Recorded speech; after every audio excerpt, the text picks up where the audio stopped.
তৃষার divorce হয়ে গেছে। যাক বাবা, মুক্তি মিলল। একটা টক্সিক সম্পর্ক থেকে অবশেষে মুক্তি মিলল। দীর্ঘদিন মানসিক টানাপোড়েনে ভুগেছে তৃষা, কিন্তু দৃঢ়ভাবে সিদ্ধান্ত নিতে পারেনি।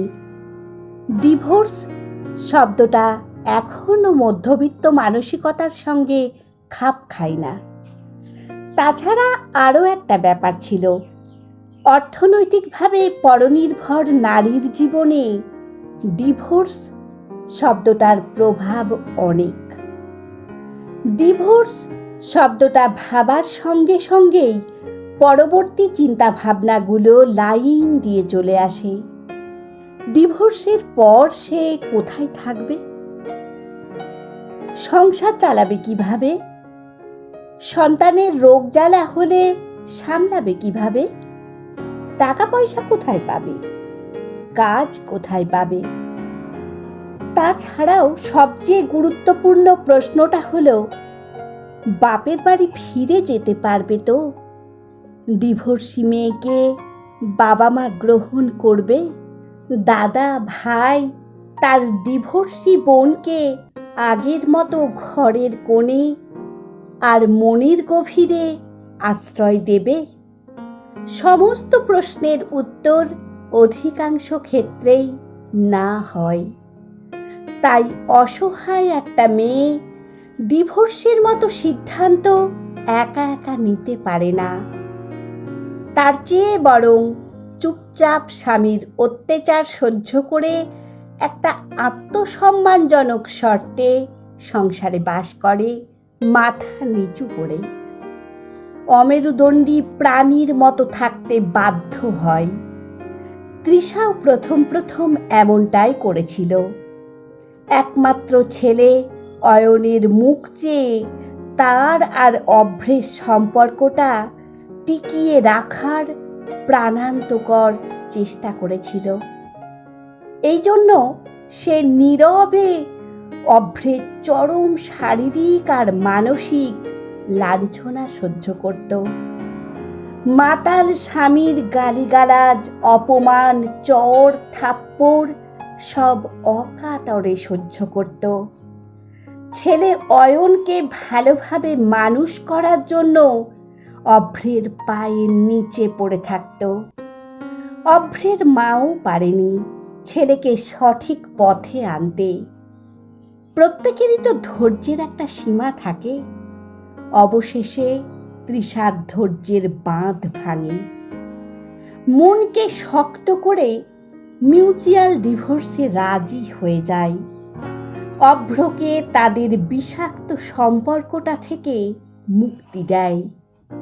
এরপর ফেরার পালা। একদিন যে বাড়ি থেকে বিদায় নিয়ে সে অভ্রের সাথে সংসার করতে গিয়েছিল, এখন পুনরায় সেই পথ ধরে আগের ঠিকানায় ফিরে আসতে হবে তাকে।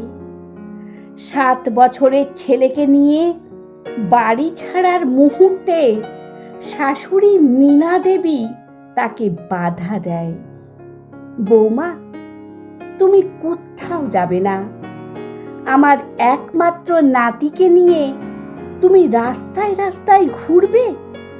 এটা আমি সহ্য করতে পারবো না মা। তুমি আমার কাছে থেকে যাও। এটা তুমি কিভাবে বলতে পারো মা? এটা আমার বাড়ি, এখানেও থাকবে কিভাবে? অভ্র, বাড়িটা কিন্তু তুমি করনি। এটা তোমার বাবার তৈরি করে দেওয়া বাড়ি। এটা তোমার বাবার বাড়ি। বাবার মানেই তো আমার। আমি বাবার একমাত্র ছেলে। বাবার সব সম্পত্তিতে আমার অধিকার আছে। একদম সঠিক কথা বলেছ অভ্র। এই একই সূত্র ধরে অয়ন তোমার ছেলে। তোমার সব কিছুতে ওর অধিকার আছে। আমি থাকতে আমার নাতির অধিকার আমি কেড়ে নিতে দেব না। এই বাড়িটা তোমার বাবা আমার নামে লিখে দিয়ে গেছেন। এখানে আমি আমার মেয়ে আর নাতিকে নিয়ে থাকব। তুমি নিজের ব্যবস্থা করে নাও। শাশুড়িকে বাধা দিতে গিয়েছিল তৃষা, কিন্তু মীনা দেবী তার একটা কথাও শোনেননি। অগত্যা শাশুড়ি মায়ের কাছে থেকে যেতে হয়েছিল। প্রথম প্রথম তার এখানে থাকতে খুব অস্বস্তি লাগত। অভ্রের হাত ধরে এই বাড়িতে এসে তার ভালোবাসার সংসার সাজিয়েছিল।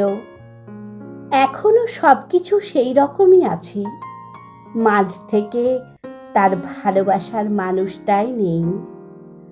মাঝে মাঝে তৃষার ভীষণ মন খারাপ লাগে।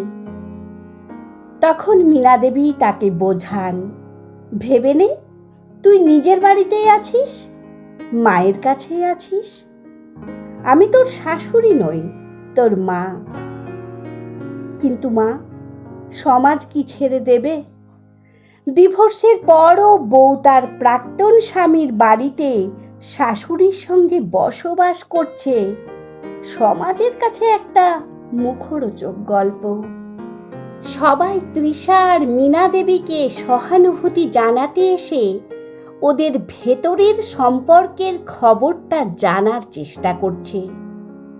শেষে তো রটেই গেল, তৃষা ওর প্রাক্তন শাশুড়িকে টুকটাক করেছে।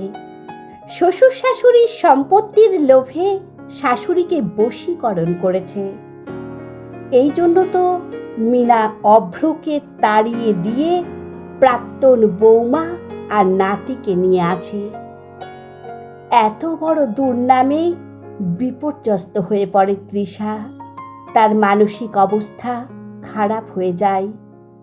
একদিন রাতে খাবার টেবিলে বসে সে মীনা দেবীকে বলে, মা, আমি সত্যিই চলে যেতে চাই। আপনি আমার জন্য অভ্রের সঙ্গে সম্পর্ক খারাপ করবেন না। ওকে ডেকে নিন, আমি এখান থেকে চলে যাব। মীনা দেবী ওকে থামিয়ে দিয়ে বলেন, তুই এই বাড়ির বউ, এই ঘরের ছেলের মা।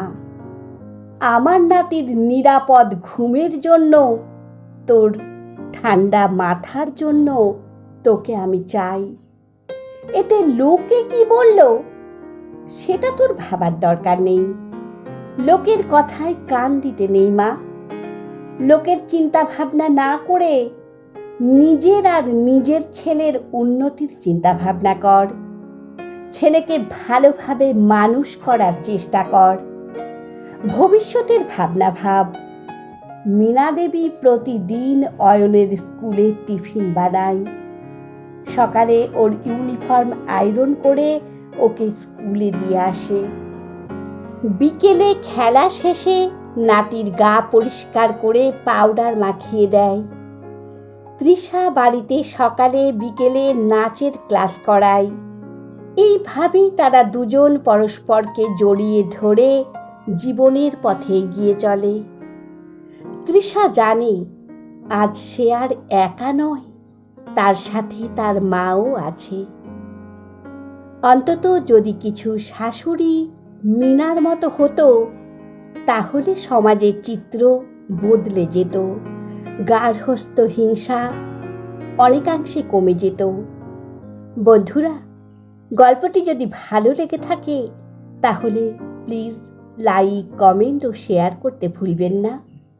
আর নতুন বন্ধু হলে অবশ্যই সাবস্ক্রাইব করে সঙ্গে থাকবেন, আশা রাখছি। ধন্যবাদ, ভালো থাকবেন।